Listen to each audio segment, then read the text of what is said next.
Welcome to today's episode of Unconventional. What happens when you take a world built on numbers, data, and analytics and infuse it with heart, vision, and purpose? Today's guest is proving that when you can see patterns where others see noise, you can reshape an entire industry. From building analytics platforms in the oil and gas industry to launching Forecasa, one of the most talked about private data analytic platforms in private lending, he's turned numbers into narratives and information into impact. He's proof that data can be both analytical and deeply human. If you know how to read between the lines, and he has made a career out of connecting the dots others overlook. Please help me welcome Sean Morgan, co-founder and CEO of Forecasa. Welcome, Sean. Thanks, Bill. That's a great intro. Definitely going to have to steal that for future. Yeah, just when you walk into the living room after a hard day, if you could just play that in the background so that everyone kind of stands up and does like the junior wave, I think it'd be great. Yeah, that would be awesome. I've tried that a couple times walking up the steps at home if I've ever had an intro that I thought was over the top, and it just, I don't know, my wife hasn't bought into it. I think, after 3 decades, she's like, heard all my narratives on it. So no, she's done. She's like, bah, yeah, he did this, he did that. Let me tell you the real narrative. That's the one I want you to play. So Sean, before we get started, and this is only because I have a deep affinity for you, and I feel like there's a connection between the two. I want you to recognize I did not wear a Dodger hat. I did wear blue. I wore blue. The blue was intentional, just as intentional as nothing subliminally about the Dodgers. And most of all, it's because we probably shouldn't have won that game. That was the worst way to win a game in what was probably one of the greatest playoff games, at least as long as I can remember. Whatever side, obviously, Philadelphia didn't think it was the greatest game, but the Dodgers did. But it ended poorly. It ended.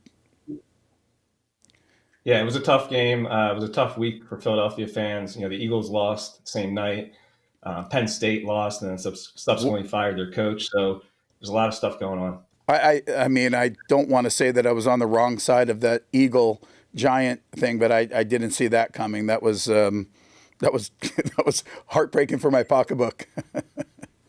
Yes, yeah, definitely hard to watch. So, and I'll put a bow on this. So you got Toronto, Seattle, and I think at this point of our conversation, Seattle up 2-0. You got Dodgers. Help me, Dodgers. Just watch Dodgers Brewers, and they're up 1-0. Who's going to the World Series? Who's winning it? Throw it out there. Yeah, Unfortunately, I do think it's going to be the Dodgers over the Mariners. I'd love to see the Mariners, get in there just because they haven't done much over the last decade or two. But no, the Dodgers team is stacked and the pitching is coming in timely. They're winning without Shohei playing really at all. So once he turns it on, I think it's going to be lights out. Well, I appreciate that. I think I'm in alignment with you. My wife is a absolute Dodger freak, and she took down our USA flag and put a Dodger flag. I was like, hey, I don't mind. Like, I got it. You could put the Dodger flag up, but let's do 2 flags. But no, I had this big Dodger thing. She put Dodger hats on all the skeletons for Halloween, and she's a little bit obsessive on that. But she's a hardcore blue. Anyways, nice. I would have out of homage to you, just so you know, I did have a red vest, and I was prepared if need be to wear that. So you and I are in alignment there. One of the things before we get into how you started, I don't know that I've ever told you this, but every time I talk to you, I hang up the phone and I want to share with you what business aspect of you and personality trait that I love the most. And that's your passion for what you do. And that, you don't see that a lot, Sean. Like my dad was an appliance repairman, and believe it or not, he loved fixing people's stoves and ovens and dishwashers and get paid $19.99 to go out there in holidays and do so. And, I remember once I understood what money was, it never really occurred to me that there was just a love for making people happy and solving people's problems and not the money behind it that motivated my father. And so, you fast track a life in business, and you do have a keen eye for it. And what I've noticed about you is that when we get going, you are really passionate about what you do. Has that always been the case with you? Yeah, for sure. I mean, I started off similar to you. My dad was a union roofer. Came over from Ireland when he was 21 years old. Didn't really have much here other than two brothers. So I started working with him when I was, I think, 12 or 13 years old, all the way through college. It was hard work, but it was rewarding. So always been, my dad's kind of instilled that into my head from a very young age. If you're going to do something, do it right, and make sure you do it to your best ability. When your dad did that, not getting overly personal, but were you guys middle class, lower class as far as income levels? Yeah, I would say we were probably lower middle class. My mom was a stay-at-home mother. I had Hmm. three brothers. My dad worked a ton of overtime as much as he could, and we worked on the side doing roofs on the weekends. So that's really kind of how we grew up. And my dad still lives in the house we grew up in today. Not the best neighborhood in Northeast Philly, but accustomed to it. So So did that, and I'm asking you loaded questions because I know being raised without having much money, I think economically, we were probably lower class. My mom also was a stay-at-home mom, and my dad was an appliance repairman. And you can't cobble enough oven fixes to have some extra cash in the bank. And I just know early on I was motivated in a weird way to just have the things that I'd never had. Did you see it that way, or did you look around you and say, no, this is like I'm surrounded by people that are doing this and everyone seems happy? yeah, you don't really realize it at the time, but the amount of stuff my parents were able to provide with the limited resources they had was pretty amazing. But yeah, I was a kid that went to school early. I graduated when I was 17. When I moved out to go to college, I never moved back home. I just started working. I worked over the summers. I worked while I was in class. Yeah, so I constantly, part of it was by necessity, but part of it was I wanted to be able to go out on the weekends. I wanted to be able to spend money with my friends. So I think that was really important to me. So you graduate and you become did you go right into the finance world and become you're a CPA, yes? Inactive CPA, full disclosure. I did not Inactive. keep up with all the. It's a lot Recovering of work. CPA. It's a lot of work to keep up with that. And I knew at some point, accounting was great start for me. I had a job lined up as a junior in college. I was able to work for PricewaterhouseCoopers for 5+ years and become a manager there. And becoming a CPA was a prerequisite. If you didn't make CPA, then you could not get to the manager level. But yeah, I started straight out of school. It was right when Sarbanes Oxley got released, so there was a lot of controls work and a lot of stuff going on that wasn't the greatest work, but it was a great opportunity for me straight out of school to start managing a team, and working long hours, but getting exposure to really high level people early in my career, which was awesome. So how do you make the leap from being a CPA to doing what you're doing? Was there any middle ground in between that, or did you go right into data? Well, yeah, the data has always been a part of it. Whenever you're in accounting, you're always dealing with numbers, but you're typically just dealing with things after the fact, right? You're accounting for things that have happened, but you're not actually driving business, right? And some would say you may even be restricting business because you're asking so many questions sometimes. But I realized pretty quickly, hey, accounting is a great start, but I want to be the one driving, making decisions, starting a company. So that's when I was able to join Preferred Sands, which was a frac sand company based in Radnor, right outside of Philadelphia. We didn't have many oil and gas companies at the time, but the CEO and the C-suite there were very intriguing, very attracting, and was a great learning experience for me to jump in. And that's really where I kind of converted from being an accountant into a true businessman. So did you go in to take over financial controls, or did you go in there thinking that you saw opportunities in what they were doing that they might not have been thinking about? Yeah, it was a little bit of both. I saw an opportunity to join a really fast growing company. I saw there was a lot of opportunity within the space. But then I also knew that this company would allow me to kind of grow and spread my wings. And I wasn't going to be constricted to just doing it. Right. So when I first came in, I started, getting the accounting so I understood what was going on. But meanwhile, I started negotiating contracts. I started, expanding our strategies. I started doing things outside of my, quote unquote responsibilities. And the management team came to me and said, "Hey, we love what you're doing. We're going to backfill what you're doing in accounting, and we want you to start taking over more management." So at that point, I was able to find a data source that's related to fracking. Whenever you drill a well in the U.S., the Groundwater Protection Council and the EPA make you, record what's being pumped into the ground. And one of those items was a product that we were selling. So I was able to figure out, which wells were using the products we were selling, and then that led me to manage the sales team. So very early on, I was able to get in there, understand what public data was in the oil and gas space, and then figure out a way to leverage that. And that's what springboarded me to my first startup company, which was Navport. What was that company called? Navport. So Navport, we started that up as I was working for Preferred Sands, and then we eventually got bought by RS Energy, which was a customer based in Calgary, and then RS Energy got bought by Drilling Info, and then Drilling Info just recently got bought by Blackstone, I believe. It all goes back to Blackstone. All Yeah. roads lead to Blackstone. So you were doing the fracking and you set up the Natport. Was Natport with other partners in the fracking company? Was it a spinoff of what you were using?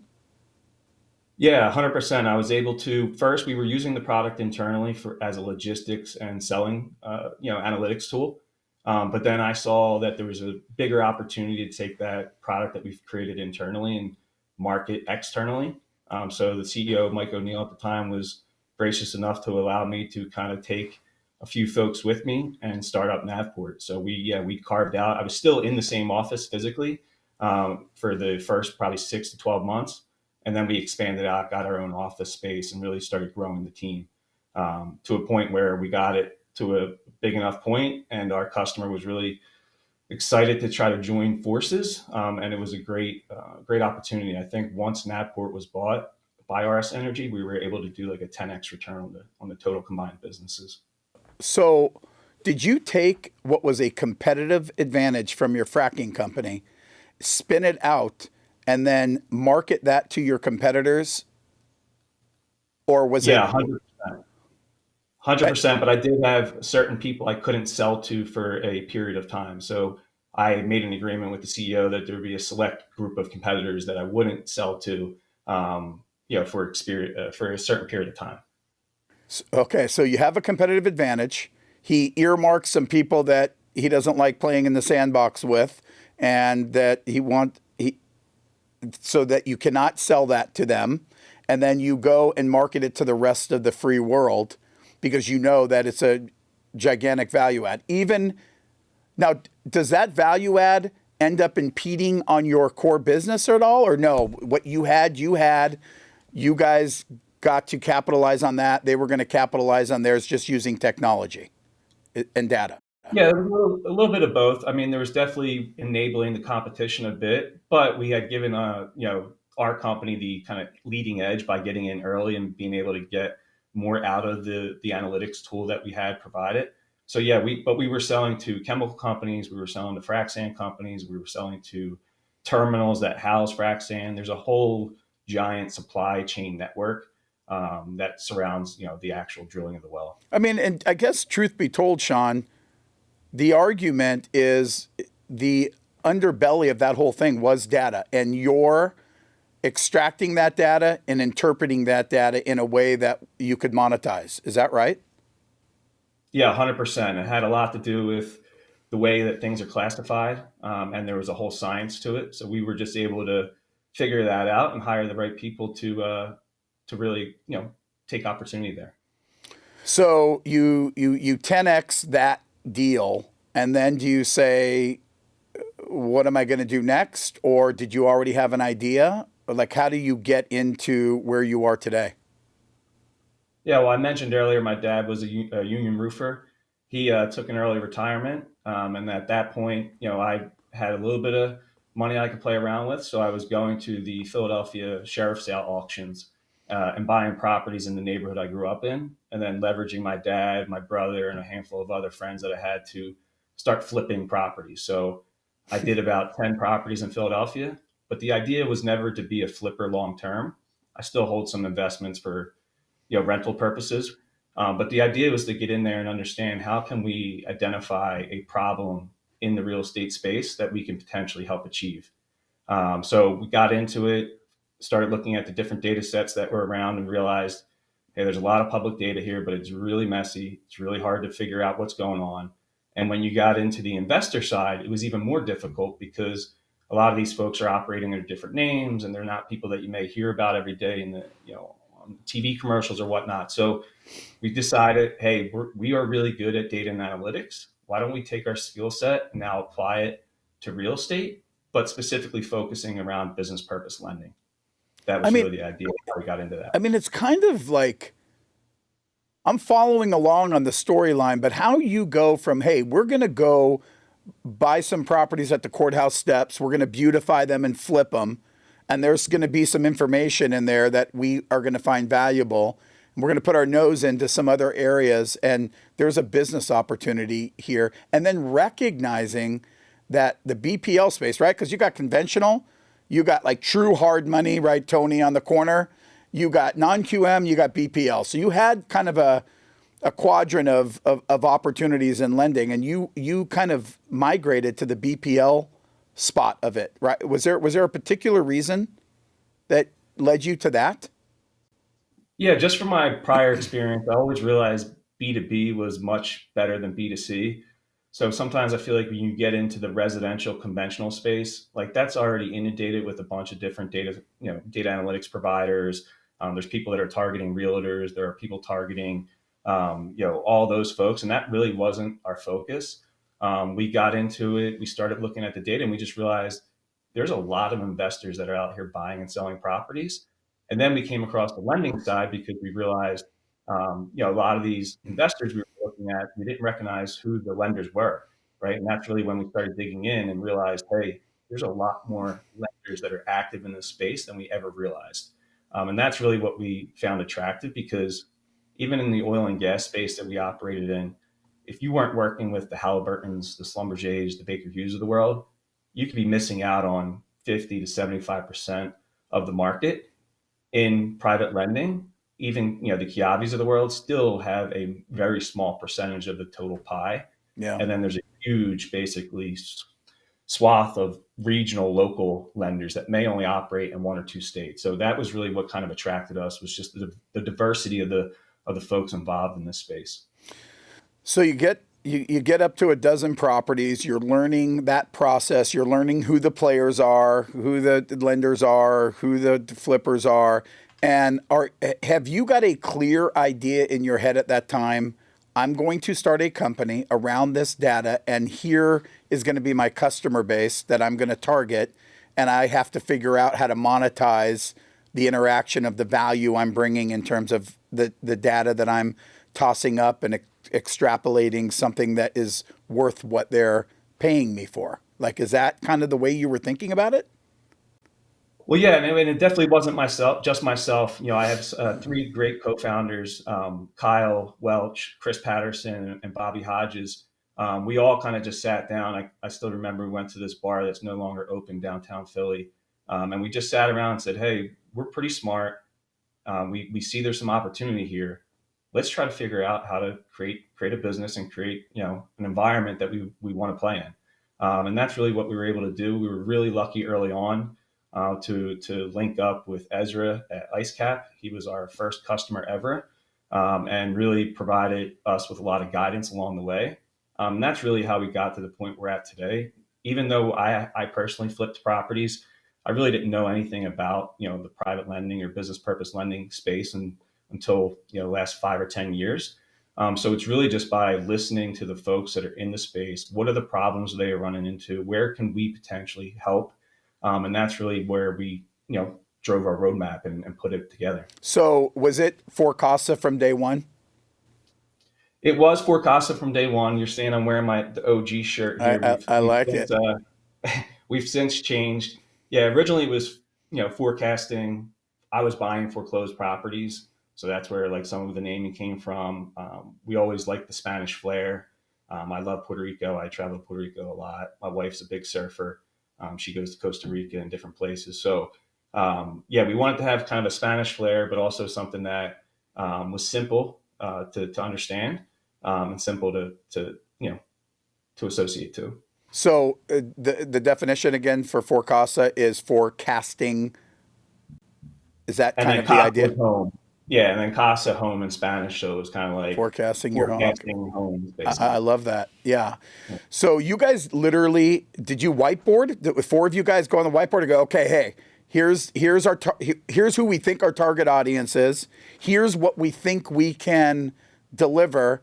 How do you come up with a pricing model around that? Is that through trial and error? Hey, we charge $7. I'm not paying $7.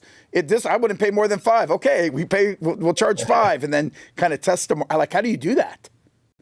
Yeah, no, you're exactly right. It's trial and error. It could be land and expand, right? The one thing that we did a really good job of was not trying to be everything to everybody. I think when you take a very specific focus, right? We knew we didn't want to go to the commercial space. We didn't want to go to the residential space. We wanted to specifically focus on business purpose lending. And the great thing about being, an analytics company is that we are really good with data, and all of our, opportunities are living within this data set, right? So one of the things that we pride ourselves on is identifying lenders very early on, even sometimes when they've only done one or two loans, right? Because we want to identify the full population, right? I have a very big focus on product and sales, but then the three of our other founders all have very specific focus and task, right? So all four of us are different. We all bring different values to the table. But yeah, we sat down, we whiteboarded everything, we came up with a pricing structure, and we said, hey, we're going to start off by getting into business development, but we never wanted to be considered a lead company, right? Because there's some negative connotations that go along with that. So we said, hey, let us use business development workflows to get our foot in the door so we don't have to go out and take outside money, as an investor in our business. And let's go ahead and grow this thing. And that's really what we did. And we started with one lender, then we grew and we kept growing. But we had a internal mantra of maximum sustainable growth, right? We don't want to grow for the sake of just growing, and we don't want to hire ahead of revenue. We don't want to get out in front of our skis with bringing on too many clients at once. So we did a really good job of not trying to sell to everybody and bringing along strategic partners early on.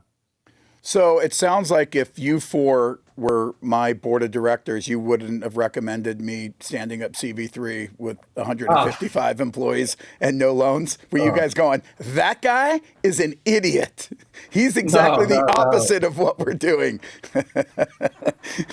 You have everybody has different experiences, right? And Yeah. that's something that you've done it before, so you already had the track record of being able to do it. I think that's really what I've noticed in life is that no matter what business you go into, right, you really just have to have a solid team, and you have to have a real problem that you're solving, right? I know I talked to a lot of my friends in college before we started working, and they're like, "I want to work for myself."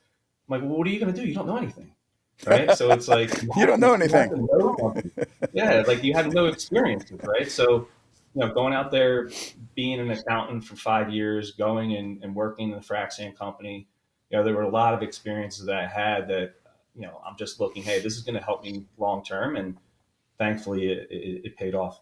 So you lay out this model, you get your first mortgage customer. He was super helpful with insight into the way this thing lives and breathes, and probably said, "Hey, call Jimmy from Jimmy Financial and Johnny from Johnny Funding," and you get a couple intros, and then from there you look around, and you go on LinkedIn and you direct message somebody. Now all of a sudden you got some people you're talking to, sharing your message with. Is that true?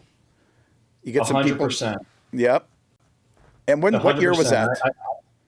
That was in end of 2020, going into 2021. So we're dealing with COVID, all that type of stuff. It was just kind of crazy time, but it was really exciting. We bootstrapped everything. I personally funded the business to get us off the ground. But we started off slow. We started off very specific with the customers we wanted to go after. I spent a lot of time on LinkedIn. Same thing I did in the oil and gas industry. I didn't know anybody really in the oil and gas industry. By the time I left, I had like close to 10,000 connections on LinkedIn. Wow. Right now, I think I'm up over like 17,000. I constantly get cut off from connections, each week by LinkedIn. So there's it's definitely a cool tool, and I would, recommend anybody that's getting into a new company, spend the time on the social media platforms that are being used in your industry. And most professional industries, LinkedIn is a great place to start. Yeah, I agree with that. So you start the end of 20. Yep, that is in the heart of COVID. You get a couple customers. Can you tell me, like, I may be jumping ahead. T- what was your core offering when you came out the gate, and then we'll get to where you are today. What's your core offering? I'm Bill Tessar, CV3, end of 2020. What's your pitch to me? Yeah, for sure. It was definitely much of a skinnier offering back then. First off, it was market share information, right? That was one thing that we recognized that leaders in the space really wanted more insights to. Hey, how am I doing relative to my peers? Who are the new entrants to the space? Who's exiting the space, right? So understanding market share of private lenders by geography was one offering, and then the second piece was business development, right? So it was help me identify investors that are active in the space we're active in, so that I can market my services to them, right? So that was really the two main pieces before we got into capital markets, before we got into underwriting, before we got into some of the other spaces we're in today. That was really the idea: create transparency for the C-suite by understanding market share and who's in my space, and then help the loan officers identify investors that they want to work with, and also track their existing clients that they're working with today. And and then you would charge a monthly fee for that. Is that correct, or Yep. is there an every time I log in, I'm paying a seat fee, a utilization fee, or a monthly fee? Yeah, we started off with a different model where there was we had skin in the game. So what we would do, and this is something that Ezra came up with first, was, hey, I'll give you a fixed fee for the work you're doing to identify the folks that we want to work with, but there was going to be a shared success model where if they closed a deal with a borrower that we helped them identify, that we would act as kind of a broker in the transaction and get paid some variable compensation. Yep. We quickly learned that that was a great model, but it was very difficult to track, right? And over time, we said, hey, this doesn't really make sense, and we don't want to be taking money out of the loan officer's pocket. So let's come up with just a fixed fee. And we also, had other offerings to provide to the users. But we've always sold enterprise level. We want as many users on the platform as possible, so we didn't want to do a per seat type of license. But we started off with a fixed fee plus a variable comp, and then quickly, after probably 6 months of that, realized, hey, it's probably better just, even if we're getting less money, it's fixed, and it requires less work both on us and our lenders that we're working with. So how long after you got started did you see a path to break even? Break even being Yeah, where you guys actually get paid, not break even where you're paying, you know, your variable expenses. yeah, I would say probably within the first 3 to 6 months, I realized, hey, as long as we keep the team pretty slim early on, we can see a light to profitability and to be able to start, giving ourselves some money back, right? So I would say within the first 3 to 6 months, we had a couple of really good meetings. We were showing some great traction. I personally was selling all the deals, right? So it's all been founder-led sales model, right? Which is what we're getting out of now. We just hired a recent, hunter to come in on top of a junior salesperson that we hired a few years ago, right? So, yeah, I would say we realized early on that we can get there, but we also realized we don't want to take outside money and try to get there quicker than what we needed to get there. And I think that's a very tough decision for a lot of early stage entrepreneurs. Like they know what capital is necessary. That capital comes with strings, and that strings, those are your partners for life.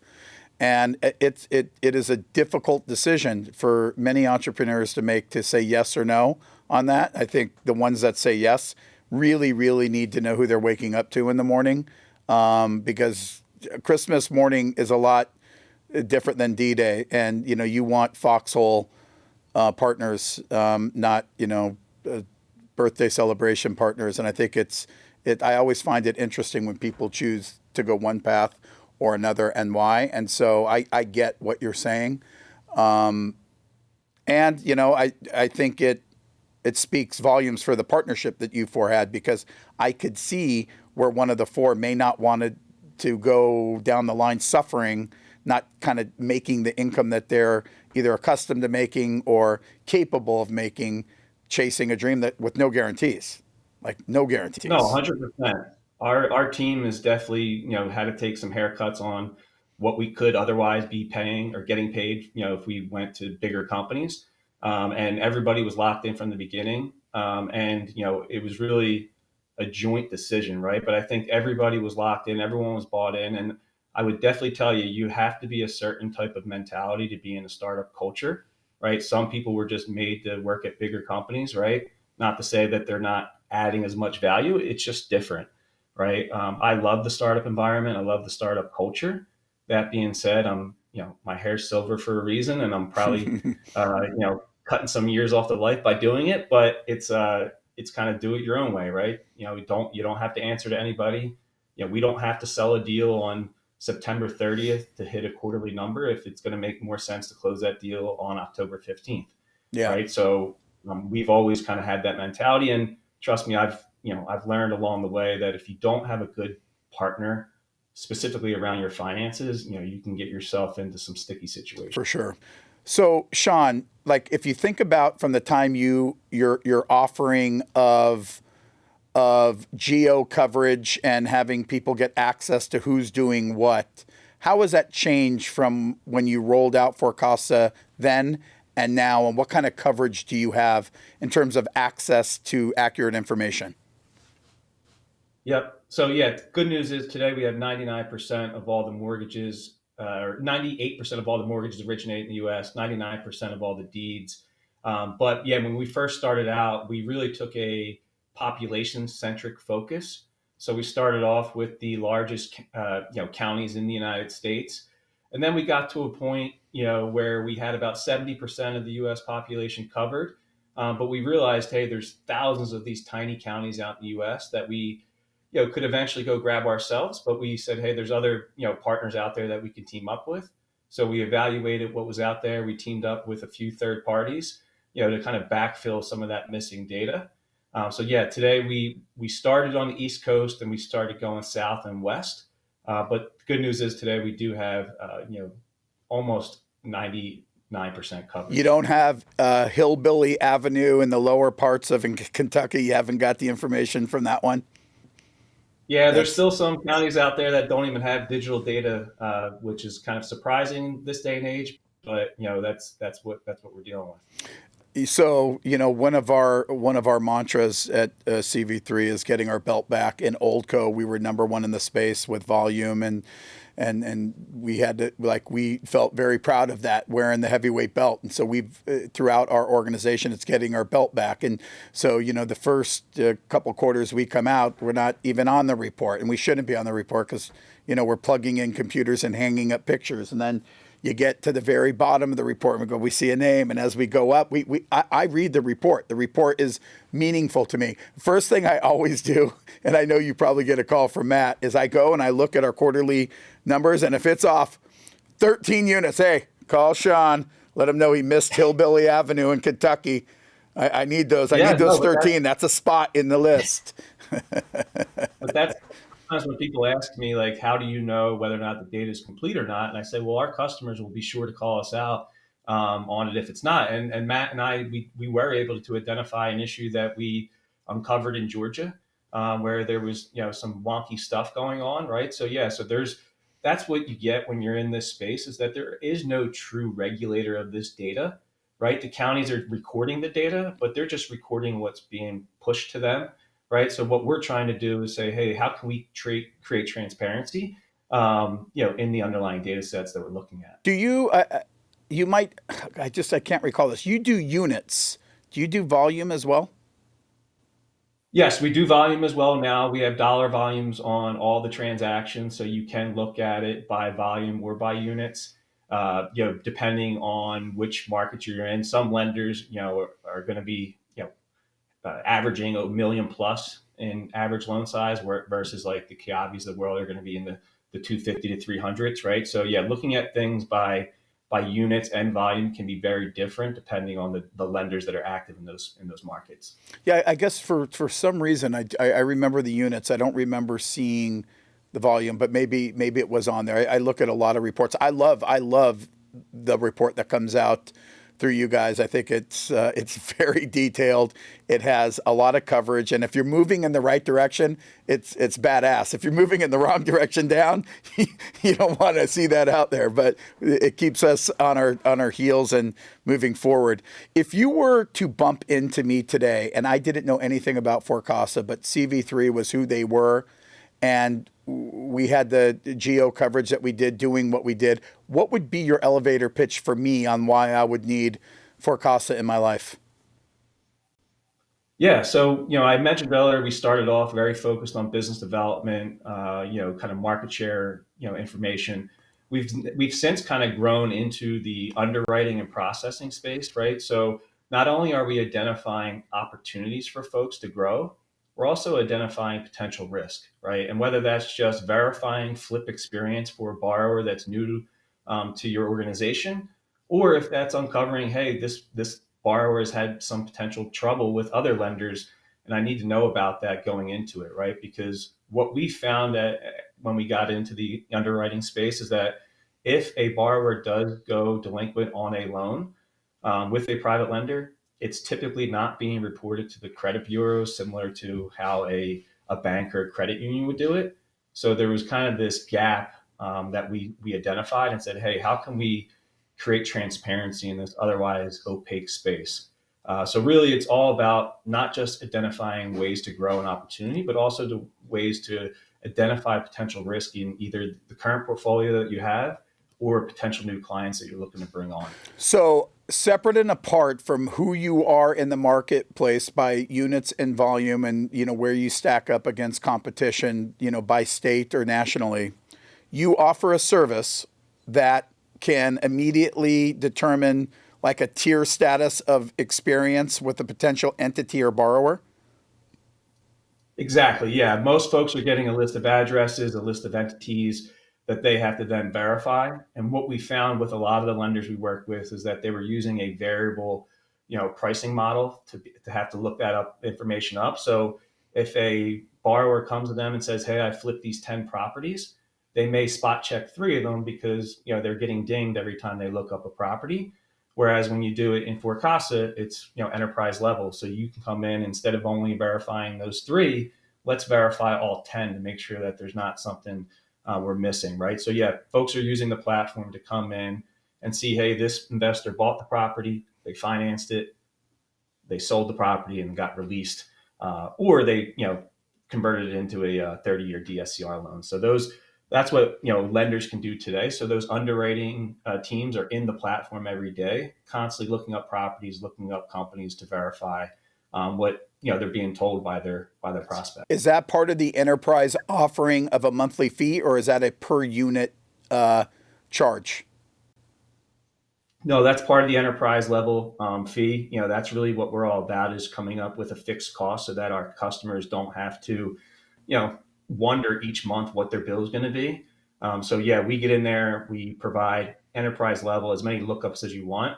And you can even create a custom report to put in the file, which is what a lot of the underwriting teams like to have, like PDF report that they can attach somewhere in their loan operating system. So I think that I spent a few decades on the conventional side, and there was nothing in credit that was worse for a credit score and a credit report than a 30-day mortgage late.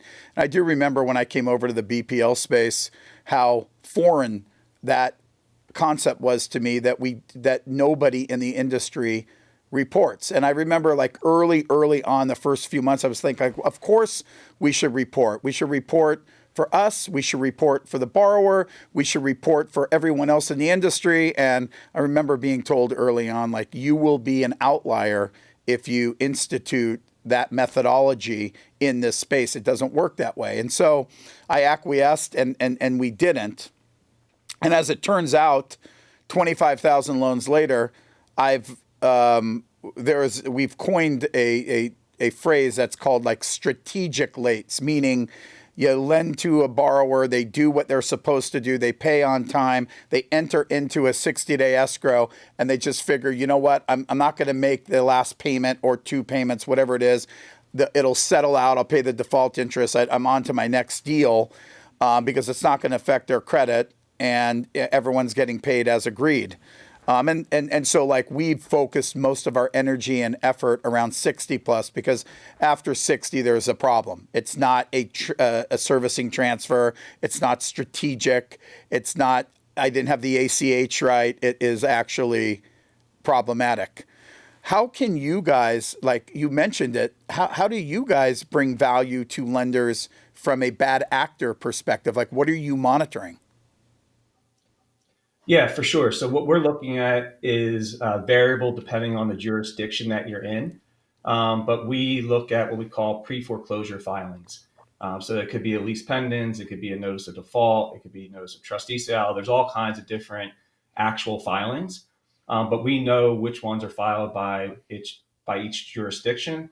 And then we're scanning them to look to see, hey, are any of these associated to a borrower that we have identified. So whether that is the private lender that's filing against them, it could be a note buyer, it could be a securitization, it could also be, a third party that bought the loan but didn't assign it, right? So there's all different ways that this information is coming in, but it's very evident when you look at it that some of the lenders that are financing deals may not be aware of these prior issues that these borrowers have had. So for us, it's really identifying who those borrowers are, placing a tag on them so that our customers have transparency. And not to say that they're not going to lend to this person, right? They just need to understand what's out there and make sure that it's resolved and move on to the next deal.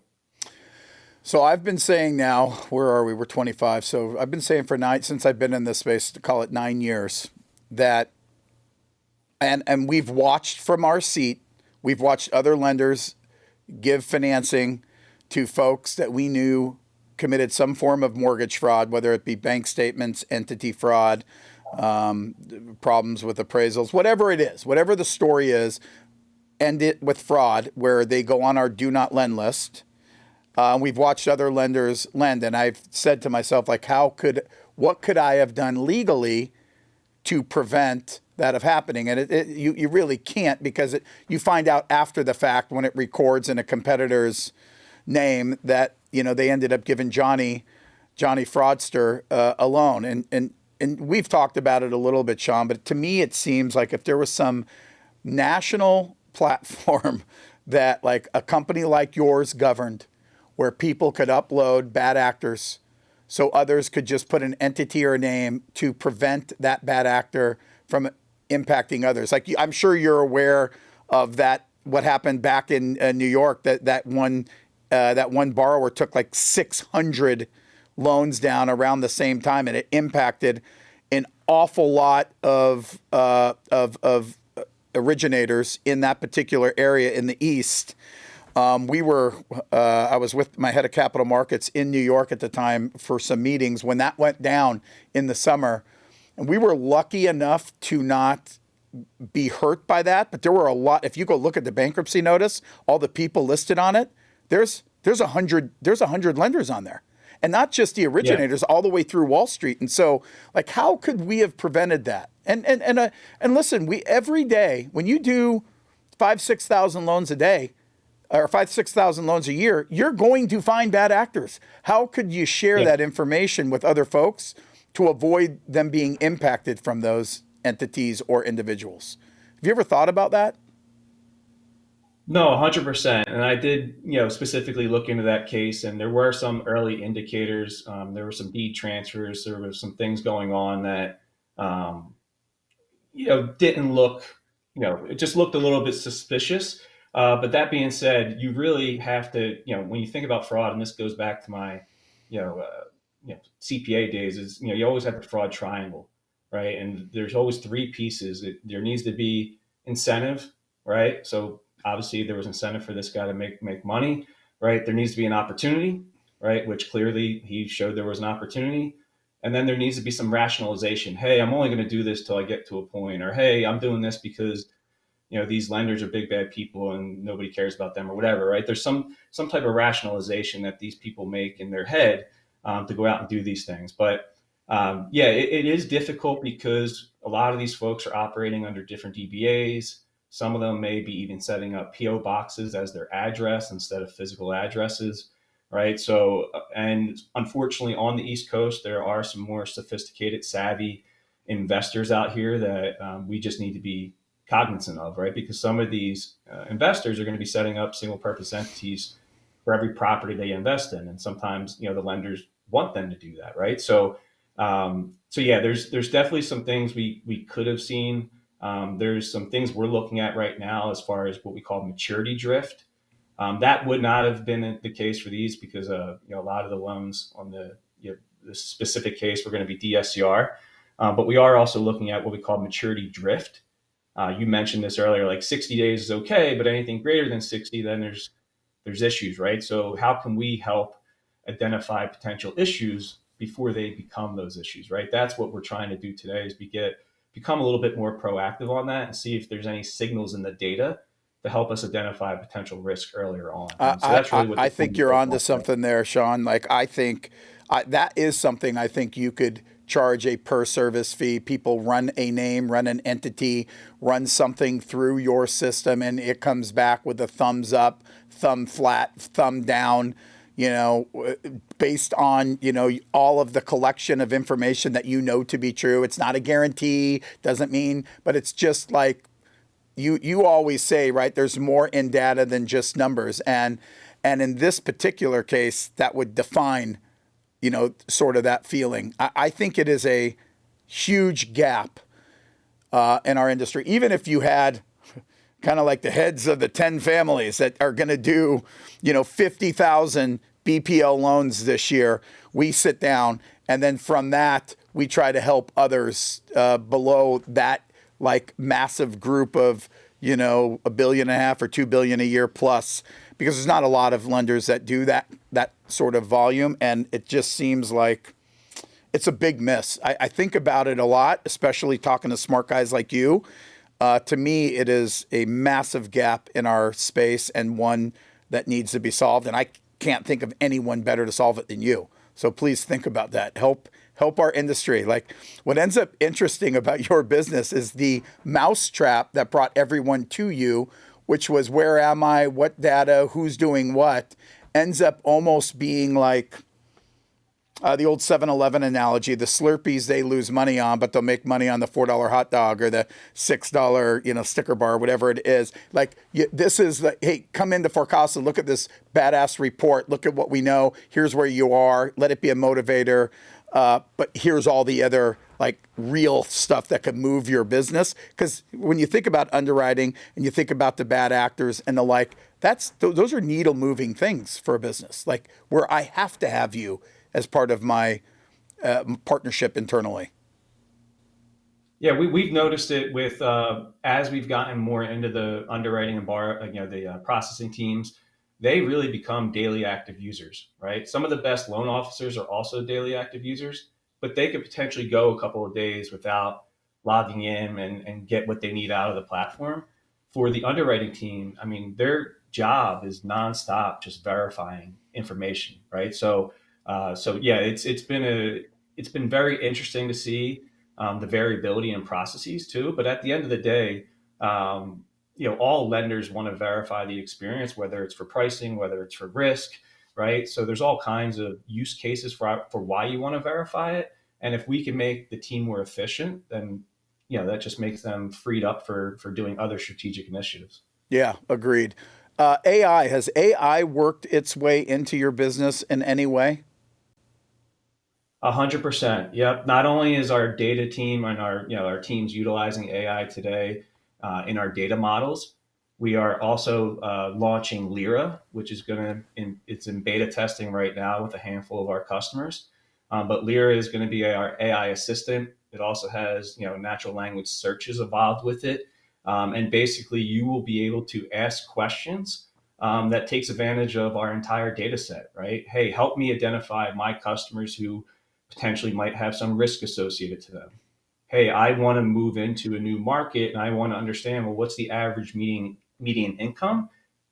And then also, what are the private lending volumes in this space, right? So it can do a ton of different things, whether it's underwriting, whether it's capital markets, business development. It could even put together email campaigns for you, right? So yes, we are 110% bought into AI, internally using it in our day to day as well as from a product standpoint, and we really do think that's where the future is moving. I mean, even my kids in grade school are using different models to write their reports and to do things, right? So I'm seeing it in my personal life. I'm seeing it in my professional life, and AI still needs to be trained, right? So one of the things we spend a lot of time doing is developing smart, sophisticated ways that the model can leverage our data. So really, it's a combination of having really smart people combined with the technology that AI are bringing to the table. So, what does Lyra stand for? Lyra is going to eventually be the new North Star. So it's kind of a celestial name, and it was something that we thought was pretty cool, right? Because like you mentioned, we do want to become the source of transparency in the market. So that was kind of the idea behind it. So we have Vega is our platform, the name of the actual platform, and Lyra is going to be the AI assistant that sits on the platform. And when do you anticipate the market being connected to Lyra? Yeah, I would say within the next 30 to 60 days. Like anything else, we're still trying to figure out how does it fit into our current offering, how can folks leverage it. But it's been really cool to see, some of the beta users coming up with workflows that I didn't even think of. Right, help me find borrowers like this borrower because I know this borrower is really good. Right, so something as simple as that, or something as detailed as, find me negative remarks on a borrower in this particular market over this particular time frame in a graphic, right? So you can get very specific, and it basically just works in a conversation, right? So you can go back and forth and adjust it. And I personally spend probably 2 to 3 hours a day playing around with the functionality. That's crazy. Yeah, I know. AI is it's it's I know it scares a lot of people. I think the way I think about it is it will allow us to get to a volume level that is part of our strategic plan with the same folks we have and maybe a slower scale of bodies. But it doesn't really threaten. It makes everyone's job more efficient, a little bit easier, in many cases more gratifying. It's amazing what AI does from like an entity review, an insurance review, a bank statement analysis. It's like MLPAs, right? Like it just goes through this massive amount of information with a high degree of accuracy, and you get to teach it along the way, which is it's from my seat, being in this space as long as I have, it is fascinating. I've actually said, Sean, I don't know what your opinion is, but I actually think this is as big as the internet, maybe even bigger. No, it's funny you mentioned that. I was thinking that earlier today. Yeah, it just because when you think back, I'm sure there were people like World Wide Web. Yeah, that's gonna last real long, right? And now we're sitting here doing this meeting externally, right? So I think COVID also had a big impact on that as well. But yeah, I think in today's environment, I've already seen several companies announce that they're making layoffs for folks that haven't bought into AI, right? So I think certain organizations are being a little bit more strict about how to use AI and how to embrace it. But I think even in your own personal day, like I use it for my basketball team that I coach, right? Come up with some plays that use this type of offense, right? So there's all kinds Wow. of use cases, whether it's your day to day or your business. You can always get some value out of it. The love letters to the wives have never been better. Like, my God, do I sound special? I got to keep my Oh, wife okay. away from the whole AI thing. She doesn't really know it yet. She just thinks I'm the most sensitive, beautifully spoken, heartfelt letters she's ever seen. Like, oh my God, in your old age, you've really come around. You've really connected the Yeah, dots. yeah, a lot of use cases, right? Bobby, who's our chief data officer, I have to give him credit. He was one that basically came in and said, guys, like we have to we have to embrace this. We have to start, getting like, so when we have strategy meetings, we had an offsite strategy meeting a couple months ago, and we ran all of our notes that we took through it. It helped us provide, next steps. It helped us keep us accountable, right? So, yeah, I do think that you have to be bought in, and it has to be top down. It can't just be certain parts of the organization are leveraging it and others aren't. It really, if, in your case, if the CEO is doing it, then why isn't everybody else, right? 100%.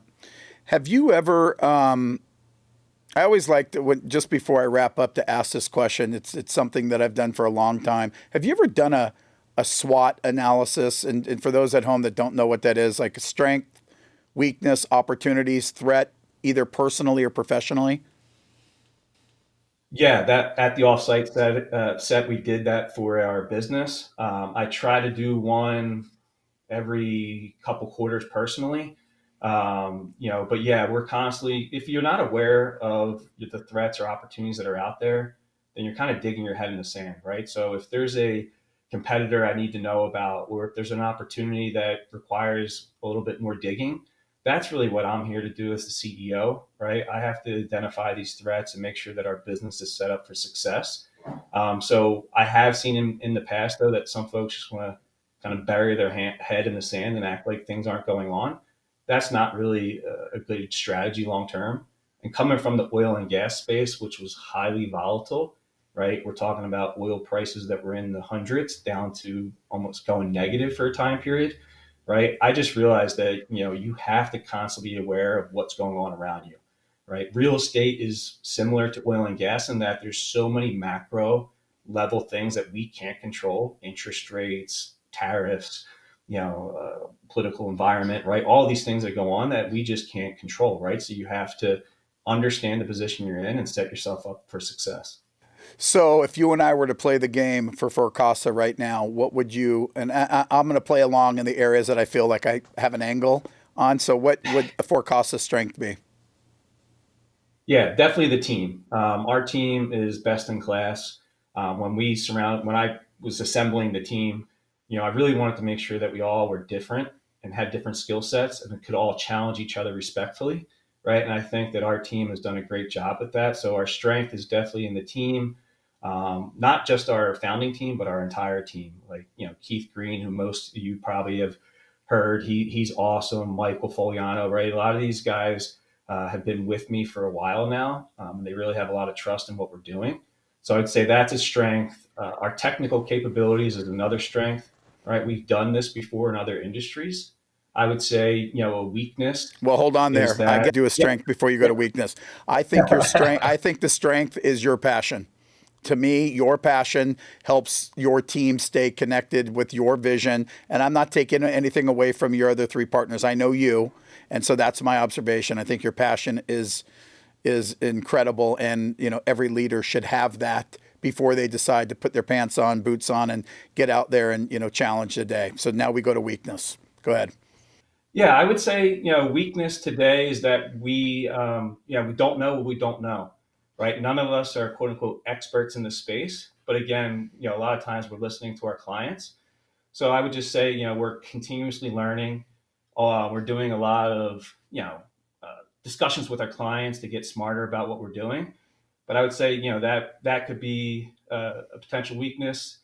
Um, yeah, I would say that's really the biggest focus right now is, constantly trying to get better, trying to expand the team. Right now, we're actually building out the customer success team because we want to have more bodies in front of our clients. I wouldn't say that's necessarily a weakness, but we just recognize that it's a potential short-term gap, and we want to make sure that we're having dialogue with all of our clients at least every 30 days. Your weakness to me is very, very clear. You guys just haven't embraced the Dodgers. Like for me, you want to lose to the champions. You don't want to lose to a team that loses to a team that never got to the championship. So that's just the way I think about it. Yeah. Yankees got worked by Toronto, so I was rooting for them on the American side. It doesn't look so good right now for them. What about opportunities for Casa? Yeah, I think there's huge amount of opportunities. I think we want to go up the value chain. right? So obviously dealing with a lot of the big lenders, we're starting to work with the note buyers, the institutional folks that have, exposure to this space. That's really where we want to focus and grow, right? The lenders obviously want to we want to stay focused on them, and we'll always be focused on them.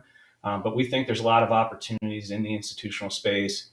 We also believe there's opportunity in the non-QM space as well. We see a lot of overlap between the private lenders today and the non-QM lenders, especially around the DSCR loans. And then there's also just growing with our existing client base. And I think things like Lyra and other features and tools that we're building into the platform will help us to expand. So some of it's going to be, some opportunities are internal with just continued product expansion, and then there's also other opportunities out there to be dealing with some new folks that are entering the space. Yeah, I think just hey, remind me off camera if you need any introductions to the big aggregators and capital providers in Wall Street that you don't have a direct line to. I'm happy to make that intro. I know most of them, I appreciate that. and I agree with you. I think your service is a it would be really a non-starter to not consider you being part of their arsenal of understanding a marketplace. And so I'm happy to make that intro if you don't already know them. Opportunities for me is if you could figure out a way to create this fraud circle so people could have access.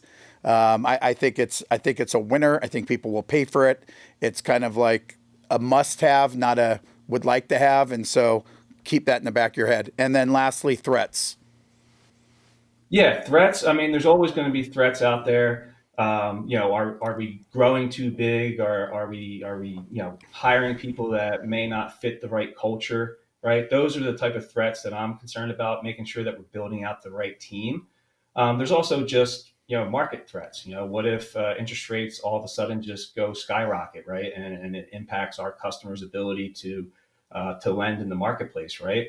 I would say though, I think just from looking at the market over the last 24 months, it's been really steady, right? So that's one thing that provides some, you know, doesn't doesn't get me too concerned with the overall industry, but it's always going to be a potential threat wherever there's things that are out of your control.